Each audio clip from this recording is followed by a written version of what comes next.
Aston Villa went away to Fulham 3-1 to go joint third in the table. Rob, European football was supposed to slow them down this year, but Unai Emery has them flying. I think it shows what a great manager is and what an incredible job that he's done. I think it's 2 years ago to the week that Steven Gerrard left and Unai Emery came in and they said, well, what's he going to do? The people in this country weren't sure of his reputation after Arsenal, but he's just a great coach. And the thing about them, they're bringing players through. And again, to play in Europe, you have to have a good squad. I think Europe's just going to be an adventure for them, but they could be on the slide this season when it comes to the Premier League. And, you keep looking and if they're going to be top 3 or top 4, they'd be delighted again, wouldn't they? Just disappointed John Duran didn't score. Maybe in midweek. Juventus need a late-on goal to beat Lazio, who play in more than an hour, a man down after Romagnoli's red card. Gab, things weren't supposed to be different under Thiago Motta. No, weren't things supposed to be. They were supposed to be different. I slipped, yeah. And they are different. And people look at this, it's only 1-0 and they played rubbish. Yeah, but it's completely different. There's kids out there. The fullbacks were Savona and Cabal in this game. Look, especially in Serie A, when a team goes down to 10 men, they go into lockdown mode. Mm-hmm. You know this. Every team in the world does the drill, even back in the day when, you play like 4 defenders and a goalkeeper against a full team on the other side, and you just never concede, right? Mm-hmm. And that's kind of what Lazio did, and they did it really, really well. And because they don't, right now, Kobe Miners is out, Nico is out, Federico Conceição was suspended. They don't necessarily have the guys to do the one-on-one thing. They still took a bunch of shots on goal. They didn't create a lot of clear chances. Ultimately, they needed the own goal to win. But it's okay. It's a process. Is it just chance that every top game in Serie A finished 1-0 this weekend? Yes, it's just chance. Stop it. Danny Welbeck scores the only goal as Newcastle fall at home to Brighton. Rob, I kind of feel like they're not really kicking on this year. See what you did there, because that's the only 1-0 in the Premier League this weekend as well. Yeah, Brighton exactly. Hey, there you see, it was segging in there. Welbeck did well. I think I look at Danny Welbeck, and he was a great player, maybe like Rashford back in the day, and then in that kind of middle part of his career. Well, when he went to Arsenal? Yeah, but then he kind of disappeared, didn't he? And then you look at him now, and he's seen as this great senior statesman, and older than the coach, isn't he? Herzl is doing a fantastic job there. Welbeck went off, he scored the goal, he is their talisman there at the moment, and he stretched it off, and people were worried, but I believe on his social media, he said that he's going to be back soon. But it's a great story down there, but problems for Newcastle, isn't it? Yeah, why? Why? I don't know. Things just seem to have gone a little bit stale up there. I don't really know what's going on. They say that Eddie Howe wasn't contacted by England, but were Eddie Howe's people's contacted by England? Maybe not the manager himself. I think there would have been a release clause to be paid, which is a big part of the reason why. An awful lot of money, wouldn't it? Yeah. Atletico Madrid come from behind to beat Leganés 3-1. Gab, do you want to celebrate the only living Solot in capacity? I see what you've done there.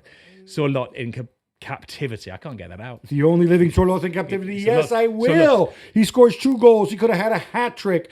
I think in the second half, when Atletico Madrid played much better, it coincided with them playing better. Giuliano Simeone, by the way, shout out to him, coming off the bench, setting up one of the goals. It's nice to see Diego Simeone's other Cholito do well. I was making this point in response to Jan August Hjortoft, right? I don't think there's another country in the history of the world, I'm going to put this out there to anybody who knows, that has 3 center forwards, 1.90 meters or taller, who are as good as a trio of Erling Braut Haaland, Alexander Sorloth, and Jurgen Strand Larsen from Wolves. I don't think there's. Can you think of? No, you can't. It is the land of the giants, isn't it? I just think about Solot and Sloth there. I'm still back on that one. I know. It was a big game for him, though, because Omarodian, who they did have on their books, that almost went to Chelsea. Who's also really big. Yeah, who's also really big as well. He scored 4 goals for the under-21s, and he's one of the leading scorers in Portugal with Porto this season. So there was a lot of pressure on Solot this week. A lot of questions being asked. So I think he's answered the questions there, hasn't he? Omarodian, who was supposed to go to Chelsea, then didn't come for medical reasons. Funny, that one. Is that right? Marseille beat Montpellier on the road 5-0. Rob, clearly my boy Roberto De Zerbi is a genius. But I want to ask you about Mason Greenwood. He scored again. Reportedly, he wants a meeting with Thomas Tuchel to see if he has an England future.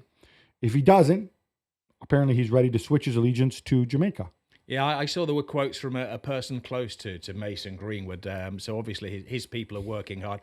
I would imagine that if Thomas Tuchel has a list of priorities and a bullet list when he starts his job on the 1st of January on some kind of whiteboard when he goes into the FA headquarters, I don't think Mason Greenwood and giving him a call and persuading him to play for England over Jamaica is going to be at the top of his list. I don't think he needs to persuade him. I think it's more Mason Greenwood just saying, dude, yeah, what's happened happened. Yeah. I'm still here. Yeah. Will you consider calling me, unlike Gareth Southgate and unlike Carsley? Mm-hmm. Or has that ship sailed? Because if that ship has sailed, I want to play international football, and I'll do it with Jamaica. Still a young. I mean, 5 goals in 3 matches now. He won only the 1 cap when he got himself into a little bit of hot water as well when he was called up for England. Yeah. With Phil Foden? Apparently so. Yeah. It goes back there. But the thing is, he doesn't need somebody to do his talking, to drop quotes into the media, does he? If you're scoring goals in France and you're up at the top of the scoring charts, Tuchel is an educated footballing man. He is going to take notice of that, isn't he? I do think it's a big call because, so it's not like the FA said you're never playing for England. Yeah. Obviously, we know what happened if you don't Google it. Yeah. Southgate never shut the door, but also never called him. I think at some point you are entitled to go and ask, where do I stand?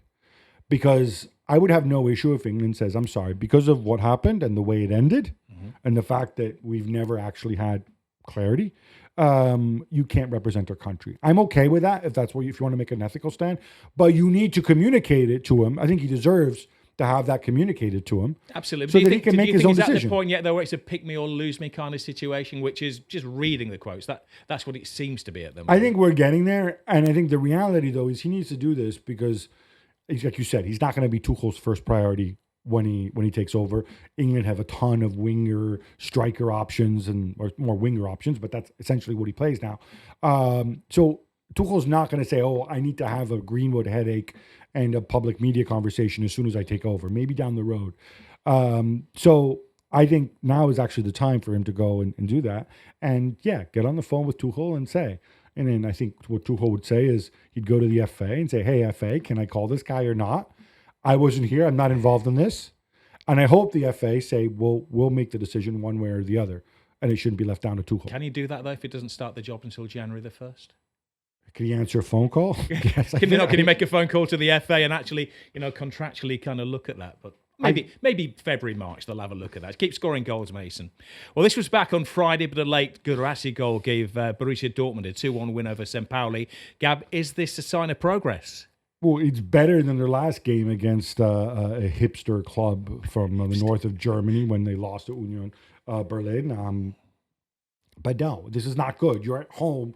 They nearly conceded the equalizer to St. Pauli late on. In fact, they were winning 1-0. St. Pauli equalized, and then Guirassy scored. And then they nearly conceded another one. This is a team that feels it's like it's made of papier-mâché, and they're going to collapse at any minute. That's not a good look. It's not a good situation. Nouri Sahin hasn't been in charge that long, but I expected him to be further along the curve. So I think there's some big games coming up for him. Alphonso Davies is a free agent in June, and in less than 75 days, he can commit to any club for next year. Rob, for the longest time, he was linked to Real Madrid, assuming he doesn't extend his buying contract, which, by the way, I think there's still the possibility that he can sign an extension. Now there's talk of Manchester United. If Fonzie were on the phone to you and says, Rob, what should I do? United or Real Madrid? Do I want to play a walk-on part in the war, or do I want to play a lead role in a cage? Well, I like that. Oh, I thought you might. Very good. We're dating ourselves here. Yeah, actually, I just said, just remind me what my percentage is of any deal. If I was actually, where do I get if he's an agent? I think Real Madrid have less of a need for him now. Mendy, notably, has signed a new longer-term contract. They're giving more game time to Fran Garcia on the left-hand side as well. And I don't think left-back is a position that Real Madrid are necessarily desperate to sign somebody, or he would be a major upgrade. I think they've got a problem on the right side of defence with the injury to Carvajal. He's going to be out for this season, whether he comes back at the age of 34. I would imagine that Real Madrid, if they've got some cash in the attic, are going to be spending it on a right back, and maybe one that's doing well at international level and say at a club of equal standing at maybe Liverpool or somewhere like that. And if Manchester United are interested, then Manchester United are desperate for an international class player like Davies. So if I was directing him, I'd probably say you'd probably stand a better chance of making the Manchester United team than the Real Madrid team at the moment. Luke Shaw thanks you for your support and your great. No, joking aside. Every team needs two in every position, Gab. No, but you could look at this and say, oh, Shaw and Malacia, they already have two left backs. The reality is, Malacia, the poor guy, missing virtually all of last season, not being particularly good when he was fit before that. Luke Shaw, I think, is a pathological case at this stage. And Luke Shaw, by the way, is one of those guys who went from being very young to being very old all of a sudden. I think if you have a shot at Davies, if you can sell Davies on him, the problem is, Alphonso Davies, if I'm his agent, I'm going to want to say, okay, so who's managing the club next year? Is Ten Hag staying?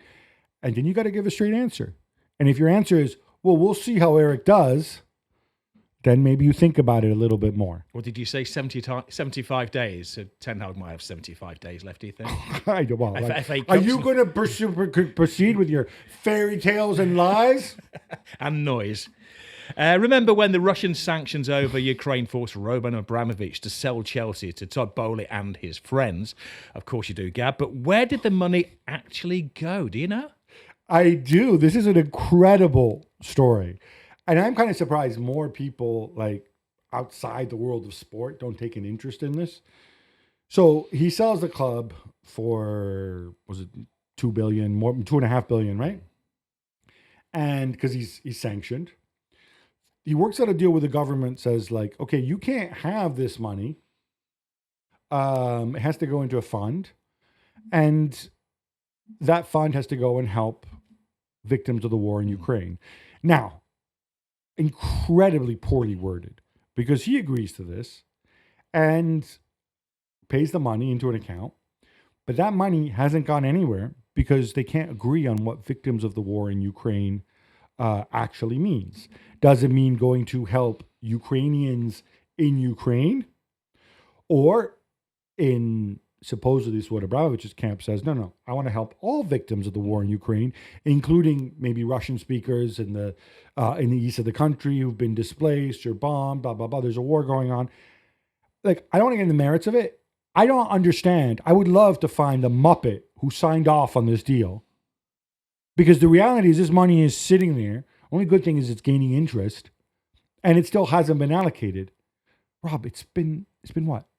More than 2 years. It's been 2.5. Somebody's keeping an eye on it, and it's ring fenced, and it's somewhere. I mean, yeah, there's a guy like Penfold, something like that, who's in charge of it. His hands are tied. He can't do anything, and the money just sits there. This is a lot of money. This is literally 2.5 billion.